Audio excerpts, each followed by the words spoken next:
This is Chris Van Gilder with Congressman Berg's campaign. Thank you all for attending today. We appreciate your time. In just a few moments, I'll introduce Rick Berg. He will give some opening remarks, and then we'll have time to answer your questions. At the conclusion of Rick's opening remarks, our operator will inform you how to queue up a question, and then we'll help facilitate the Q&A portion of the call. Now, we were just notified that the votes have been moved up a little bit earlier today, so we'll try to get through as much as we can. But if for some reason we don't get to your question, please follow up with me directly after the call, and we'll be sure to address any questions or concerns you might still have. So to get started, I'm going to turn the call over to Rick Berg right now. Thank you. Hey, Chris, thank you. And thanks, everyone, for joining us and talking about ag today. You know, they don't do things like they do in North Dakota. We had a pretty exact schedule. We knew when votes were. Out here, it doesn't quite work that way, so I apologize. I wish I was there in person with you. One of the main reasons I wanted to get everyone together is there's been many false claims that have made over the last week concerning the U.S. House budget proposal and its impact to agriculture. There's been false political attacks that really are going to do nothing to help us get our fiscal house in order or get the economy moving again. You know, for the last 3.5 years, President Obama has taken America's credit card and increased our national debt to almost $16 trillion, a debt that our children are going to have to pay back.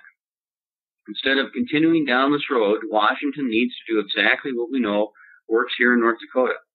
We have to take an honest look at our budget, decide what type of country we want to pass on to the next generation.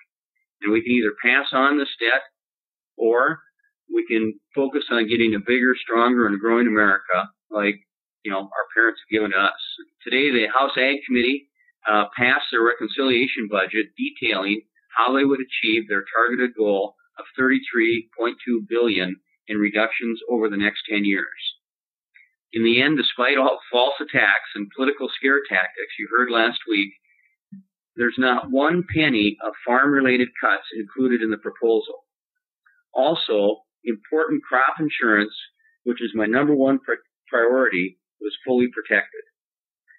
Crop insurance serves as a strong risk management tool for our farmers, and unsustainable cuts to this program would only burden our producers with more uncertainty in an already unpredictable industry. By passing the House Ag Reconciliation budget through committee today, the House has signaled to the American people that we are committed to curbing Washington's unsustainable spending and at the same time protecting our priorities. This is the same process that we know works in North Dakota, where we've always set top-line budgetary goals and then work within the committees to find our priorities. And that's why Chairman Lucas came to North Dakota, really to meet firsthand with our ag industry and our producers, and they shared with him the importance of crop insurance and the other things, how they're impacting North Dakota. The work on this reconciliation budget reflects a commitment to these priorities. Now, obviously, there's still more to be done, but today is good news for North Dakota farmers. So with that, I'd certainly be open to any questions you might have. Ladies and gentlemen, at this time, if you would like to ask a question, please press the number 1 key on your phone. Again, if you would like to ask a question at this time, please press the number 1 key on your phone. Our first question is from Kristen Dahl. Please go ahead. Hi, Congressman. My question is, I guess Democrats have been giving this number of $180 billion in cuts from the farm program, I guess, as proposed in the Ryan budget. Where are they getting that figure? Well, that's exactly why we're having this call. I mean, the Ryan budget has a lot of different things in it, and what's in there, and I can read exactly what the Ag Committee said, but the target was $33 billion. That's what was to be found, and also the Ag Committee itself was the committee that was addressing that.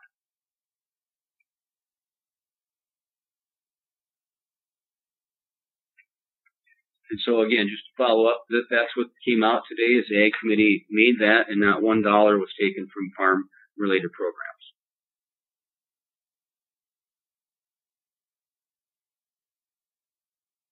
Our next question is from Tom Becca. Please go ahead. Yes, hello, Congressman. I'm curious, as a conservative, why wouldn't you support cuts? In other words, we're looking at an unbalanced budget and a complete deficit that's out of control. Wouldn't cuts be a good thing? Well, Tom, what I want to do is these cuts and reductions that we are making, and there are $33 billion in reductions, they're really in areas that there's duplicate programs. There's money, taxpayer money, that I think is wasted, that really is not a high priority. And so that's the way we've done it in North Dakota. That's why we need to do it out here, is set those priorities, go through the budget, and rather than do a sequestration, which is right now the law of the land, and which was part of the main reason that we did the reconciliation, we're finding savings in areas that, I think people need to know about that. So that's part of what we're doing here. Do you think those savings are enough? These savings put us on a path to a balanced budget. We're again, our challenge, as you know, is, I'm hopeful that the Senate will reconsider and possibly do a budget and meet our budget. I'm hopeful that the Senate would look at some of these spending levels and adopt those and help us turn the ship around and get our country back on track. At the same time, I'm doubtful that'll happen. So, all right, thank you. Again, ladies and gentlemen, if you would like to ask a question, please press the number 1 key on your phone. Our next question is from Dale Wetzel. Please go ahead. Hello, Congress. I want to make sure we're talking about apples and oranges here. The Ryan blueprint, at least as it's on its webpage, talks about $30 billion in savings from farm programs over the decade. And it also talks about $180 billion in the farm bill, which, as you know, includes food stamps and a lot of other things that are not directly related to farm support payments or crop insurance. Now, when you're talking about the $33 billion that the committee was committed to saving over 10 years, are we to compare that to the $30 billion number in the Ryan plan, or is it $30 billion of $180 billion? In other words, are you quite a bit short of the Ryan target? Well, the important thing to know is in that the number was $33 billion. Everything else is just suggested language to, that was talked about. And that's kind of the misinformation that's gone out. People have looked at that and said, well, that's the number. No, the number is $33 billion, and that's what the committee acted on today. One thing that's important to understand here is there's really three things that are happening as it relates to agriculture. So there's been a lot of confusion on that. First of all, what we did today is a reconciliation, and that's to help offset the sequester that was talked about, and it really is the current law. So we've got reconciliation. The other process we've got is the appropriation process that's supposed to start after a budget is approved by the House and Senate. The third really is the Farm Bill, and that work that's going on to get hopefully a 5-year Farm Bill passed this year. So today's budget, the $33 billion reduction, really relates to over the next 10 years finding those savings to help avoid the sequestration or that across-the-board cut that's current law. I guess this relates to the previous question. $33 billion over 10 years, given the scope of federal spending during that same period, doesn't sound like much. Is this sufficient? Well, the challenge we have here is, we're trying to reach an agreement with the Senate. We're hopeful we can find some spending track that the Senate will agree with. So, at this point, we're hopeful that this will, in part, set the direction for the future spending. Now, what happened last year, of course, is there was no budget that was adopted by the Senate. The House moved through the appropriation process. The Senate didn't move through the appropriations process, and we ended up with an omnibus bill kind of at the end of the day. Part of the hope here is if nothing happens in the immediate future as far as a budget from the Senate, but hopefully that we'll have an appropriations process that may start with this as a baseline from the House.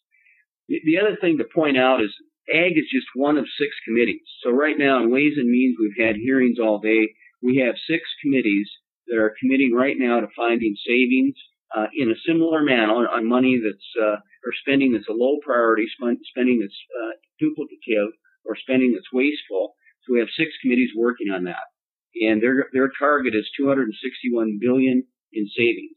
So this 33 was the share that the Ag Committee was to find, and they found it by not taking $1 out of production agriculture. It was interesting to hear you talk about 6 committees looking at duplicative spending. What I was interested in primarily here is, again, is the 33. How does the 33 billion relate to the 180 billion, or does it? It really doesn't. There's no connection. The 33 is what the House Ag Committee is charged to find over the next 10 years.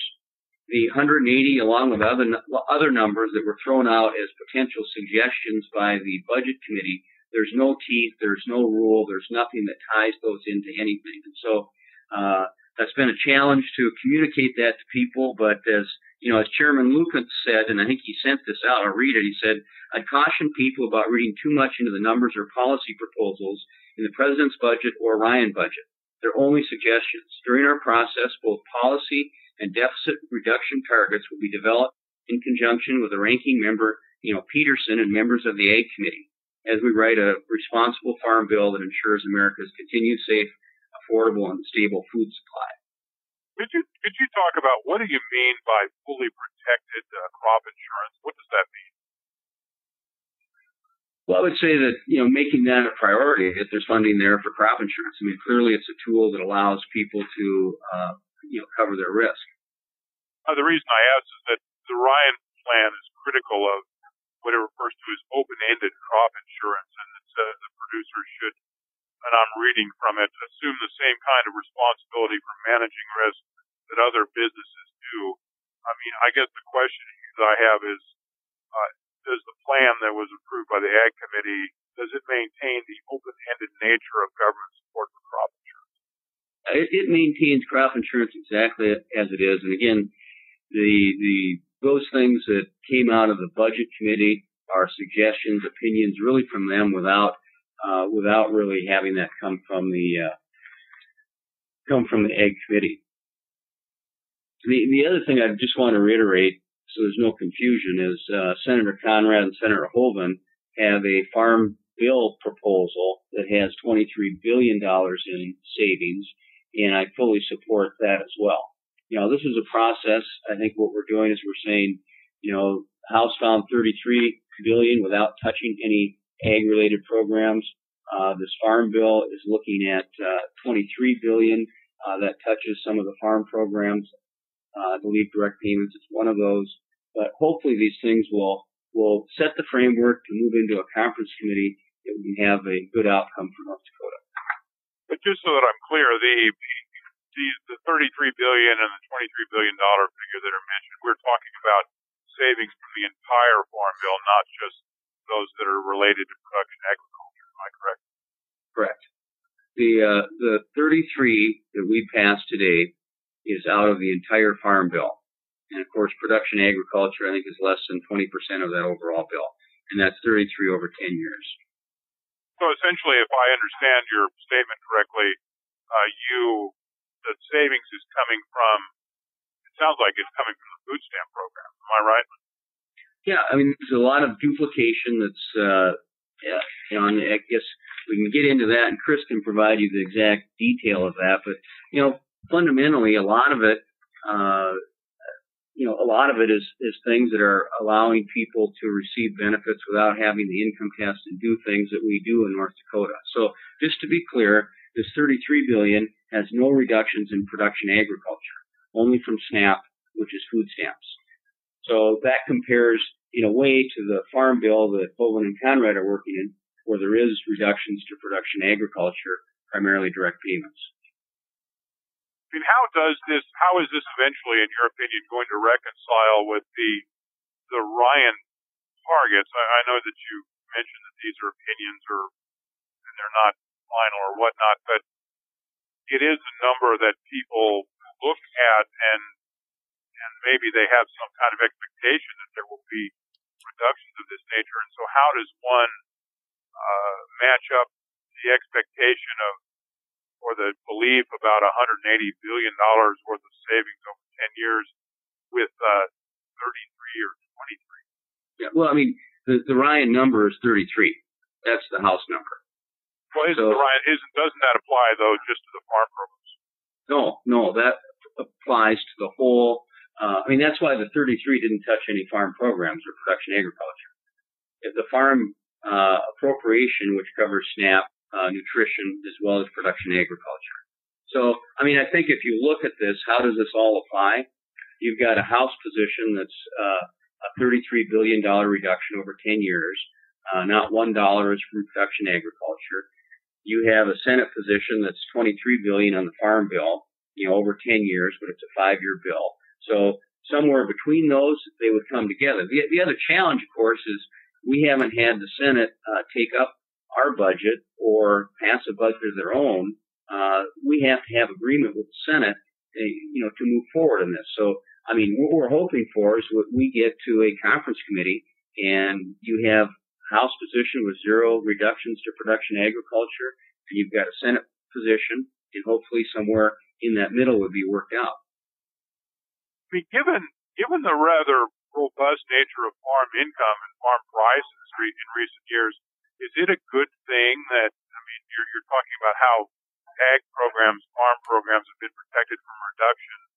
Is that a goal to be achieved when you have the ag sector quite prosperous at this point? The number one thing we need to do is we need to support those strong industries that we have that are growing. I mean, the ag sector is creating jobs. It's creating a lot of new revenue. The last thing we want to do is create uncertainty in that industry like we have uncertainty in the number one thing that we need to do, I believe, is we need to have stability in our farm bill, stability in our ag spending, and so people have the confidence to continue to grow and expand, their operations.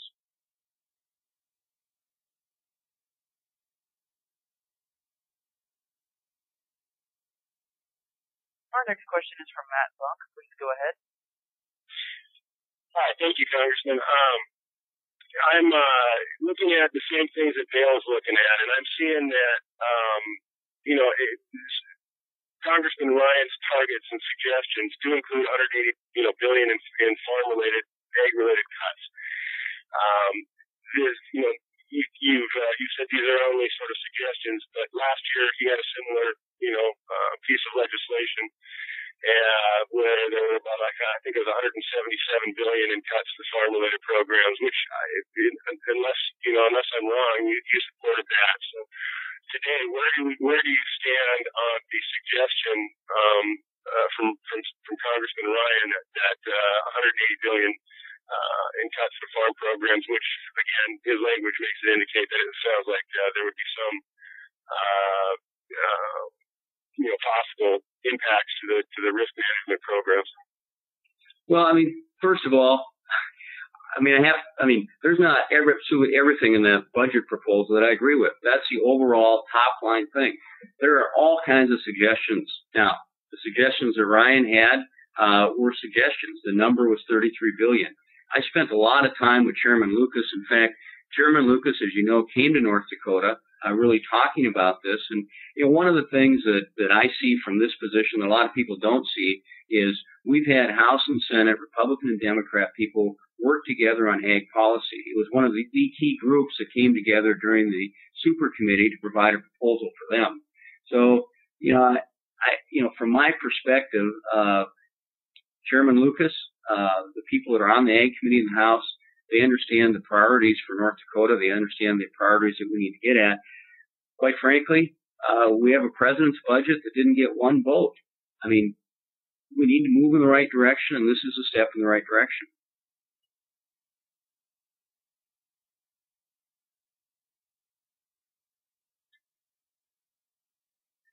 Our next question is from Kristen Dahl. Please go ahead.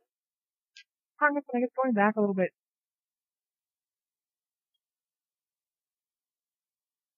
Hello? Yes, hello. Do you hear me? I can hear you. Okay. Yes. Yeah. Sorry.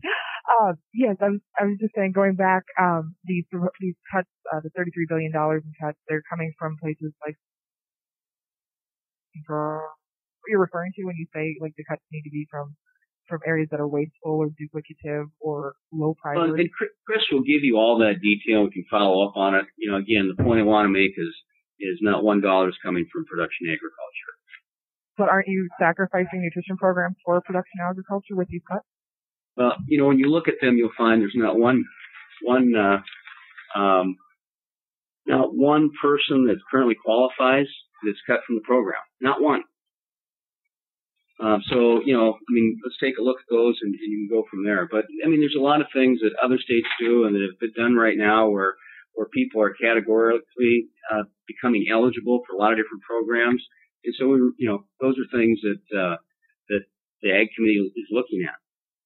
And, of course, all 6 committees, as they're looking to the $260 billion, are looking for those things that will have that impact. We spent Ways and Means. We went through $53 billion today.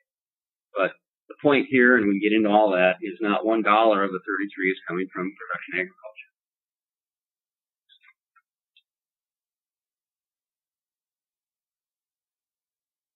Our next question is from Tom Becca. Please go ahead. Yes, Congressman. Over the years when I've done my talk show, we've talked about cutting the budget. Everybody always talks about cutting somebody else's programs. I mean, and this is almost a perfect example of that. When you're looking at, you know, well, we're going to cut the food stamp program. We're not going to cut the farmers' budgets. At the same time, to balance the budgets, don't we all need to make sacrifices? And if so, given the political climate, can this really be done? Well, you need to understand that, you know, a little over a year ago, our budget was skyrocketing up. We increased our debt by $5 trillion. And, you know, I think you'll find that what's happening right now that I am excited about is actually the House committees are really putting it on paper. Here's where we think savings can be. And I think you'll find as you go through these that really they're looking at waste, fraud, and abuse and where there's duplicate programs to find the savings. That's really the first step. The fundamental thing that we need to do in this country is we need to get our country going again. We need to create jobs, just like we did in North Dakota in 2003, 4, and 5. We got the economy going, and that brought in additional revenue. Are you saying there's no waste, fraud, and abuse in the farm subsidy program then? What I'm saying is, if you look at these programs, look at and the 261 that the House is looking at, they're actually put it on paper, and you're going to see some of what I believe are some of the lowest priority areas where there is fraud and duplicate programs. Thank you. Well, I appreciate everyone. Is there any other questions? I think we got to get scooting here pretty quick. I appreciate everyone for joining us. These things are, again, it's important that the public understands, and if we can be of any help, I know Chris would be happy to go into any more detail on things with you. And from my perspective, I just really want you to know that when you peel back some of this false and politically driven attacks, I mean, today was a great day for North Dakota, a great day for North Dakota agriculture. Crop insurance fully protected, no farm-related cuts, and, you know, that's where I see our position is today. So just a good day for North Dakota agriculture. So thanks, everyone, for joining us.